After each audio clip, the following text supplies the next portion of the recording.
ஆமென். கர்த்தர் நல்லவர். அவர் கிருபை என்றும் உள்ளது. நீங்க எல்லாரும் நல்லா இருப்பீங்க, ஆசீர்வாதமா இருப்பீங்க.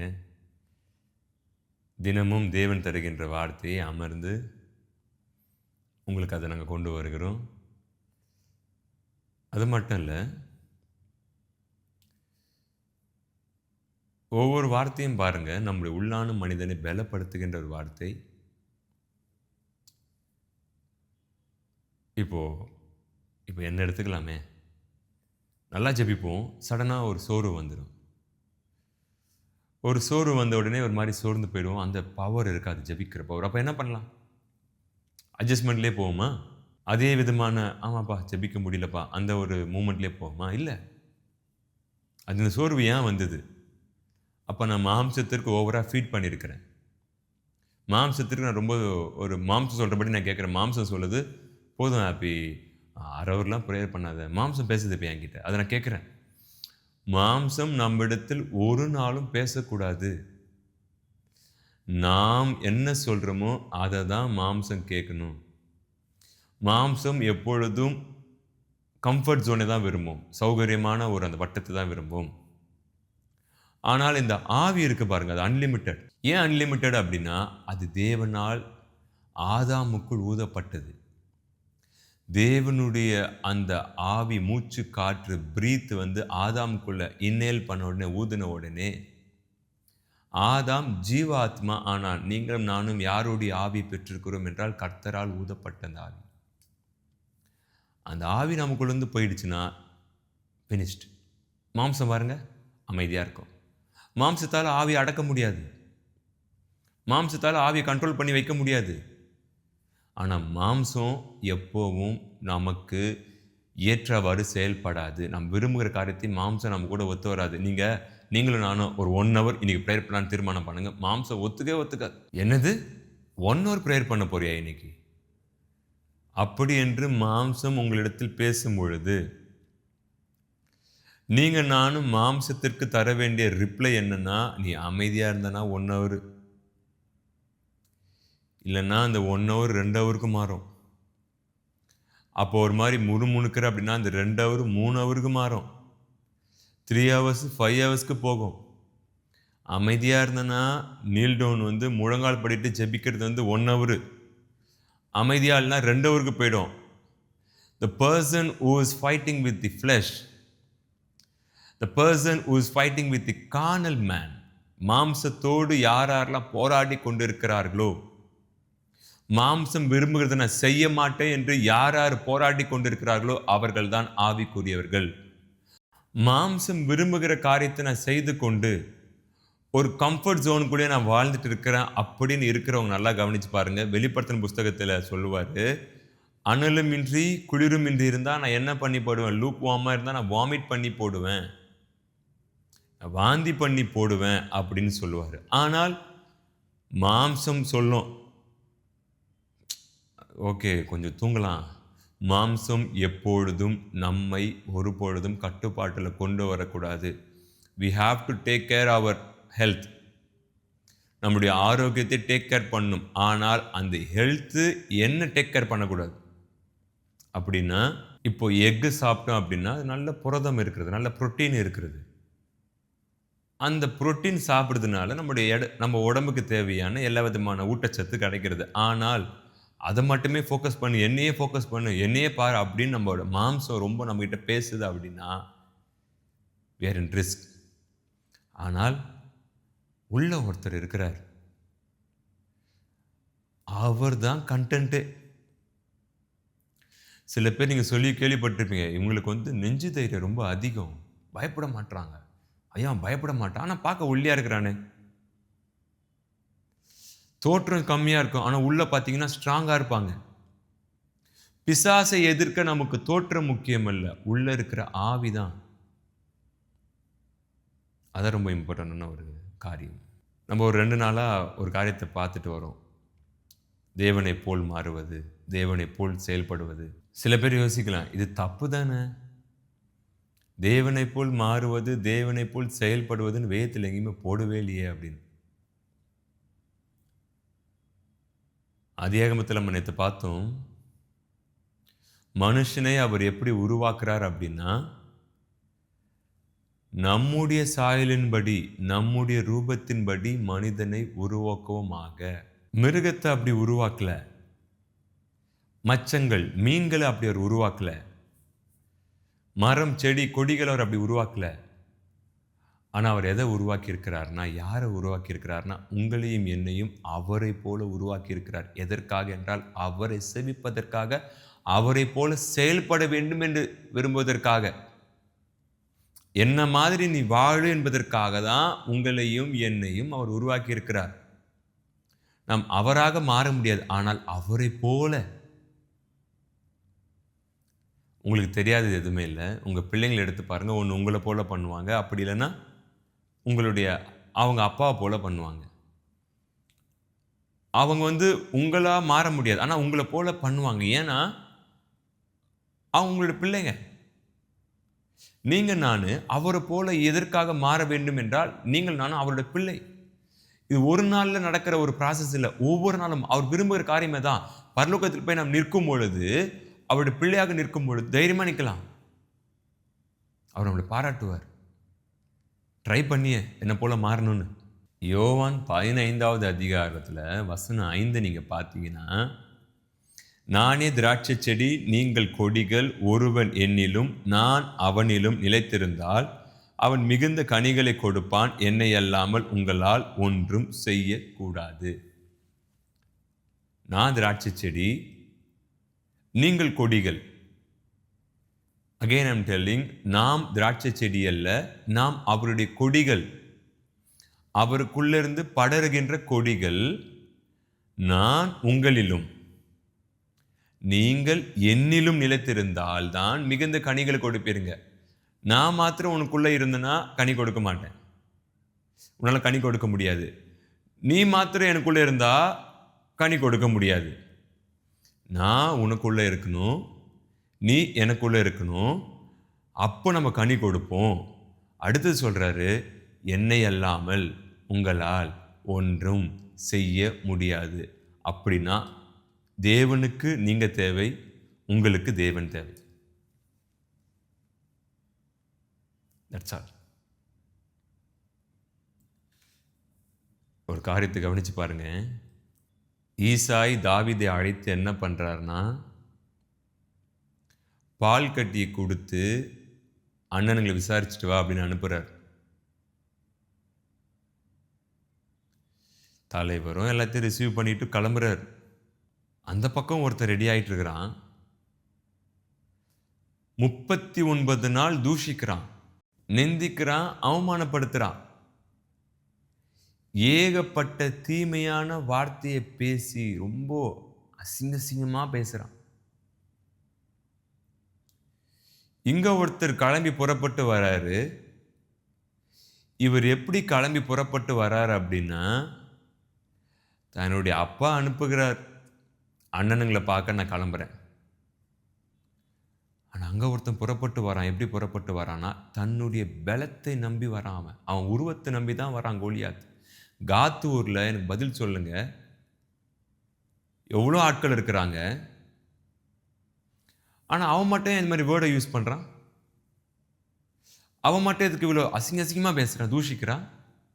அப்படின்னா காத்தூரில் எல்லாரை விட இவன் கொஞ்சம் ஹைட்டாக பவர்ஃபுல்லாக இருக்கிறான். அது இல்லாமல் இவன் அவன் உருவத்தை நம்பிட்டான். ஏன் நம்பிட்டான்னா, நான் இவ்வளோ பெருசாக இருக்கிறேனே. அடுத்தது அவனுக்கு என்னன்னா, 39 நாள் தூஷிக்கிறோமே, இவங்களுடைய கர்த்தர் இருந்தால் நமக்காக யுத்தம் செஞ்சிருப்பாரு, என் கூட சண்டை போட்டிருப்பாரு. வரவேலையே, ஆளே காணுமே 39 நாளும்.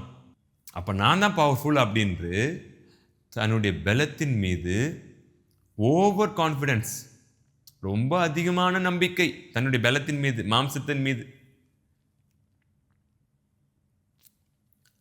ஆனால் அங்கே ஒருத்தர் புறப்பட்டு வராரு, இங்கே ஒருத்தர் புறப்பட்டு வராரு, தன்னுடைய பலத்தை நம்பி புறப்பட்டு வராரு. அங்கே ஒருத்தர் புறப்பட்டு வராரு. உங்களுக்கு நீங்கள் கண்டிப்பாக நல்லா யோசிச்சு பாருங்க. தாவீது தன் தகப்பன் கொடுத்த அந்த எல்லா காரியத்தையும் வாங்கிட்டு நடந்து வரும் பொழுது அமைதியாக வந்திருப்பாரா, அல்லது தேவனை துதித்து கொண்டு வந்திருப்பாரா? எதுனா ஒரு புதுசாக ஒரு பாடல் கண்டுபிடிச்சிட்டு இருப்பார். எதுனா ஒரு ஆரகணம் சங்கீதம் ஒன்று பாடிடுவோம் அப்படின்னு ஏதாச்சும் ஒன்று அவரை உயர்த்தி கொண்டு பாடிக்கொண்டு தான் கண்டிப்பாக வந்திருப்பாரு. ஆனால் அங்கேருந்து ஒருத்தன் புறப்பட்டு வரான். அவன் எதை நம்பி வரான்னா, அவன் உருவத்தை நம்பி வரான். அவனுடைய உருவம் சமஸ்த இஸ்ரவேலுக்கு பயத்தை கொடுத்துருச்சு. அவங்க ஊரால் அவனை பார்த்து பேசுறாங்க, எப்பா இவ்வளோ பெருசா இருக்க கோலியாத், ஐயோ நீ பயங்கரமானவன், உன்னுடைய கேடகத்தை நாங்கள் ஒருத்தங்க தூக்கிட்டு வரணும், உன் ஈட்டியை நாங்கள் தூக்கிட்டு வரணும், உன் தலை கவசத்தை தூக்கிட்டு வரணும், எப்பா உன்னை வீழ்த்த முடியாதா கோலியாத் அப்படின்னு. கோலியாத்துக்குள்ள என்ன இருக்கு அதை கவனிக்கல, கோலியாத்தோட அவுட்டர் மேனை பார்த்துட்டாங்க. உலகம் உருவத்தை பார்த்துடுச்சு. ஆனா இங்க ஒருத்தர் புறப்பட்டு வராரு, சின்ன பையன், ஷார்ட்டா இருந்தாரா ஹைட்டா இருந்தாரெல்லாம் தெரியல, சின்னவர், ஆனா உள்ள பார்த்தீங்கன்னா பெரியவர். கிட்ட வராரு, ஒரே கூட்டமா இருக்கு. அண்ணனுங்க அவர் அழகா வாழ்த்துறாங்க. எவ்வளோ ஒரு துணிகரும், எதுக்கு நீங்க வந்த, நம்ம கிட்ட இருந்த கொஞ்சம் ஆட்டையும் யார் வாசத்துல விட்டு வந்த, உன் துணிகரை என்ன, இப்போ நான் என்ன பண்ணிட்டேன், இந்த கோபத்தை நீங்க போயிட்டு அப்படியே அங்க காமிக்கலாமே, என்ன கூட்டம் இங்க, இந்த கூட்டத்தில் நீ பார்க்கக்கூடாது, இருங்க என்னதான் கூட்டம் நான் பார்க்குறேன்னு பார்த்தா, என்னங்க நீங்க என்ன திட்டுறீங்க, சரி ஓகே, அவன் உங்களை திட்டின்னு இருக்கிறான், உங்களை திட்டினா கூட பரவாயில்ல, இஸ்ரவேலின் தேவனை நிந்தித்து கொண்டு இருக்கிறான். I need to tell you something my search. இந்த ஆவிக்குரிய மக்கள் எப்பொழுதும் தேவனோடு உறவில் இருக்கிறவங்க நல்லா கவனித்து பாருங்க. பிசாசு கொண்டு வந்து போடுகின்ற தடைகள், பிசாசு எரிகின்ற அக்கினி அஸ்திரங்கள், அவனுடைய எல்லா விதமான துரைத்தனங்கள், அவனுடைய ஸ்பிரிச்சுவல் வார்ஃபேர், அவனுடைய எல்லா விதமான கண்ணிங்கு, அவனுடைய எல்லா விதமான பொல்லாத எண்ணங்கள், அரண்களை நிர்மூலமாக்க அவர்கள் பயப்பட மாட்டார்கள். இறங்கிட்டேன் வா, 2ல் 1 பார்த்துடலாம், என் கண்மலையும் என் மீட்பருமாகிய தேவனை நம்பி இருக்கிறேன், வா பார்த்துக்கலாம், என்னை அழைத்தவர் உண்மை உள்ளவர், அவர் என்னை கைவிட மாட்டார், இந்த போராட்டம் ஒன்றும் பண்ண முடியாது, இந்த பிசாசின் கிரியை ஒன்றும் பண்ண முடியாது என்று அவர்கள் பயப்பட மாட்டார்கள், தைரியமாக இறங்குவார்கள். ஆனால் ஒருத்தங்க அந்த கம்ஃபர்ட் ஜோனுக்குள்ளே இருக்கிறோம், பிசாசை எதிர்க்க மாட்டோம், நல்லா கவனிங்க, தேவனோடு அதிகமாக நெருங்குறவர்கள் பாவத்திற்கு ஏற்று நிற்பார்கள். ஈவன்தோ அந்த பாவம் அவங்க செய்திருந்தாலும், அந்த பாவத்திற்கு முன்னொரு காலத்தில் அவங்க அடிமைகளாய் இருந்தாலும், அதே பாவம் அவர்கள் மீண்டும் தொட விரும்பும் பொழுது அது எதிர்ப்பாங்க, அதை ஒரு அருவருப்பா பார்ப்பாங்க. அவங்க முன்னாடி செய்த பாவத்தையும் அவங்க ஆமா நான் பாவம் பண்ணன்னு ஒத்துப்பாங்க, இனி நான் பாவம் பண்ண மாட்டேன்னு சொல்லுவாங்க. தாவீது சொல்வார் பாருங்க, பிசாசு ஏவிடுவான் தாவீதை, மக்களை தொகையிட்டுருவார். அப்போ சொல்லுவார், அவருடைய கரத்தில் விழுவோம்யா, அவருடைய கிருபை மகா மகா பெரியதியா அப்படின்னு. கம்ஃபர்ட் ஜோனை கிராஸ் பண்ணி போறார், அண்ணன் தாண்டி. என்னங்க பிரச்சனை, இவன் யார் நிந்தித்து பேசிட்டு இருக்கிறான், இவன் யாரு இஸ்ரவேல் தேவனை பேசுறதுக்கு, இவன் யாரு, எல்லாரும் உருவத்தை பார்க்குறாங்க, ஆனா இவரோட உருவத்தை இவங்க பார்க்குறாங்க, ஆனால் உள்ளத்தை பார்க்கல. ஆனா இவர் உள்ளத்துக்குள் யார் இருக்கிறா அப்படின்னா உங்களுக்கு தெரியும், தேவனாகிய கர்த்தர். தேவனோடு அனுதினம் உறவில் இருக்கிறவங்க தான் தைரியமாக சவாலை சந்திப்பார்கள். சவுல் எங்கேயாச்சுன்னா, சவுலால் எழுதப்பட்ட சங்கீதம், சவுல் இந்த ஆரோகண சங்கீதத்தை எழுதினார், சவுல் இப்படி தேவனை உயர்த்தி பாடினார், எதுனா நம்ம பார்த்துருக்கிறோமா? தாவீதை கணக்கே இல்லாமல் பார்க்குறோம். சங்கீதத்தின் புஸ்தகத்தில் பார்த்தா தாவீது தான் மெயின் ரோலை ப்ளே பண்ணுறார். ஆனால் சவுல் எங்கேயாச்சும் பார்த்தோமா? ஏன் தெரியுமா? தாவீது முழுக்க முழுக்க தேவனை சார்ந்து இருந்தார். சவுல் ராஜ்யபாரம் பண்ணும் 2வது வருஷம் கர்த்தரின் பார்வைக்கு பொல்லாப்பானதை செய்தவுடன் கர்த்தர் ரொம்ப விசனப்படுகிறார். ஐயோ, ஏற்படுத்தினதுக்கு ரொம்ப கஷ்டப்படுறேன், நான் என் இருதயத்திற்கு ஏற்றவனை நான் தேடிக்கொண்டிருக்கிறேன் அப்படின்னும் பொழுது தாவீது ஒருத்தர் அப்பதான் பிறக்கல. நீங்க நான் தேவனோடு அனுதினமும் உறவில் இருந்தேன்னா ஒத்துக்கவே மாட்டோம். அது ஊழிய பாதையிலையோ, இல்லை உங்கள் சபையிலையோ, உங்கள் தனிப்பட்ட வாழ்க்கையிலோ, உங்கள் குடும்பத்திலேயோ பிசாசு ஒரு நோயையோ, வியாதியோ, ஒரு சாபத்தையோ கொண்டு வந்து போட்டால் அதை எதிர்த்து போராடுவோமே தவிர்த்து we won't go with adjustment. Adjustmentல போலாம்ப்பா. Saul was in adjustment and David's brother was in adjustment. Overall, all Israel people are in adjustment. அவங்க எல்லாம் ஒத்து போறாங்க. But the leader who is going to rule the whole Israel nation, he was not going with adjustment. அவர் அந்த அட்ஜஸ்ட்மெண்ட்ல போல ஆப்போசிட்டா யோசிக்கிறார். உங்களுக்கு தெரியும், அடுத்த கொஞ்ச நேரத்தில் ஒருத்தன் மறிக்க போறான்னு அவனுக்கு தெரியாது. அவன் எப்பொழுதும் போல தன்னுடைய பட்டயத்தை எடுத்துக்கொண்டு தன்னுடைய உரையில போட்டுக்கொண்டு வரான். இங்க ஒருத்தர் என்ன பண்றாருன்னா, அப்பா தருகின்ற பால் கட்டிகள் மற்ற காரியத்தெல்லாம் எடுத்துக்கொண்டு பேக்ல போட்டுக்கொண்டு வராரு. ஆனா இவருக்கு தெரியாது, இன்னும் கொஞ்ச நேரத்தில் எனக்கு ஒரு பாட்டு ஒன்று பாட போறாங்க.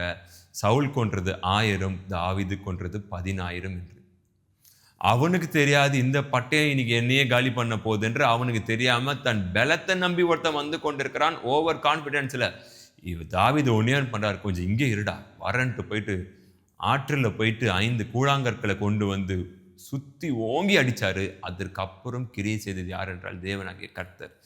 நீங்க நானு பிசாசுடைய தடைகள் பார்த்து, பிசாசு கொண்டு வந்து போடுகின்ற பிரச்சனையை பார்த்து, அது உங்க சபையில இருக்கலாம், உங்க ஊழியத்தில் இருக்கலாம், உங்க தனிப்பட்ட வாழ்க்கையா இருக்கலாம், உங்களுடைய பிஸ்னஸ் பாதையா இருக்கலாம், உங்க குடும்பமா இருக்கலாம், உங்க படிப்பா கூட இருக்கலாம், எந்த காரியமா இருக்கலாம். இவன் கொண்டு வந்து போட்டுட்டான் அப்படின்னு நீங்க முடங்கி படுத்தீங்க அப்படின்னா, நீங்க சவுலை போல நீங்க கம்ஃபர்ட் ஜோனுக்குள்ள இருக்கிறீங்க. தாவீதோட சகோதரர் போல நீங்க கம்ஃபர்ட் ஜோன்ல இருக்கிறீங்க. நான் பிகினிங்ல ஒரு வேர்டு ஒன்று சொன்னேன், தேவனை போல் மாறுவது. தாவீது எந்த தைரியத்துல கோலியாத்தை வீழ்த்தினார் என்றால், தாவீது வனாந்திரத்தில் தேவனை துதித்து கொண்டு அவரை போலவே பலன் கிடைச்சது. அவருடைய பலன் கிடைத்ததுனால தான் சிங்கத்தையும் கரடியும் அவர் கிழித்தாரு. அவருடைய பலன் கிடைத்ததுனால தான் அவர் என்ன பண்றாருன்னா, கோலியாத்தை பார்த்து எல்லாம் பயப்படும் பொழுது தாவீது மாத்திரம் பயலாம் போய் மோதுறாரு. ஏன்?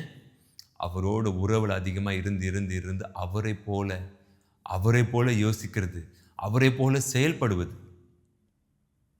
வார்த்தை உங்களுக்கான வார்த்தை. நீங்க தான் உங்க குடும்பத்திற்காக போராடணும். நீங்க தான் உங்க சபைக்காக ஜெபிக்கணும். நீங்க தான் உங்க மேய்ப்பருக்காக ஜெபிக்கணும்.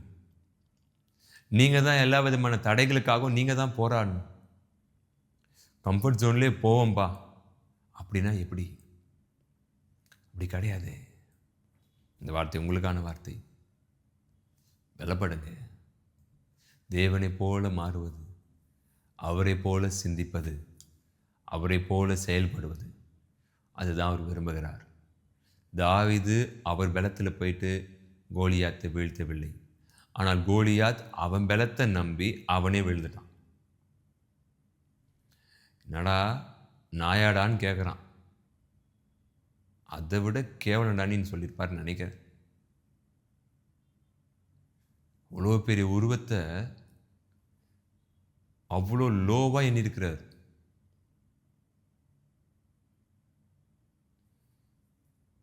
அவ்வளோ ஒரு லோவாக எண்ணிருக்கிறார்.